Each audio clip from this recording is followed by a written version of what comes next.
ఒక్కటైతే చేయండి అన్న. ఎన్ని రోజులైతే మా చెల్లె గురించి సోషల్ మీడియాలో ఎలా అయితే వీడియోస్ ప్రతి ఒక్కటి వచ్చినాయో ఇప్పుడు కూడా అదే విధంగా ఇంకా కొన్ని రోజుల దాకా అలానే కంటిన్యూ చేయండి అన్న. ఎందుకంటే ఇప్పుడు మనకి ఇంకా ఏ తీర్పు అనేది రాలేదు. మనం తీర్పు వచ్చేదాకా ఇలానే సోషల్ మీడియాలో జస్టిస్ జస్టిస్ అని చెప్పి కోరుదామన్న.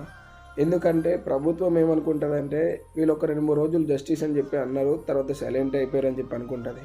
అలా కాకుండా మనకు జస్టిస్ జరిగేదాకా ఆ పైనుండి వెంటనే తీర్పు వచ్చేదాకా ప్రతి ఒక్కరు వీడియోలు అనేవి చేయండి.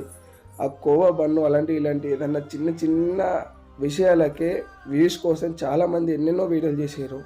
అలాంటిది ఒక ప్రాణం అన్న. ఆ ప్రాణానికి జస్టిస్ జరగడానికి వీడియోలు ఎందుకు చేస్తారన్న చెప్పండి. పెద్ద పెద్ద ఇన్ఫ్లుయెన్సర్ కూడా రియాక్ట్ అవ్వండి.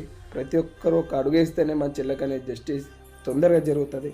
ప్రతి ఒక్కరు అడిగేయండి, ప్రతి ఒక్కరు న్యాయం కోరండి. ప్రతి ఒక్కరు కామెంట్లో లైక్లో ఏ వీడియో వచ్చినా మీకు లైక్ కొట్టండి అన్న, ఏ వీడియో వచ్చినా షేర్ చేయండి, ఏ వీడియో అయినా సరే జస్టిస్ అని కామెంట్ చేయండి.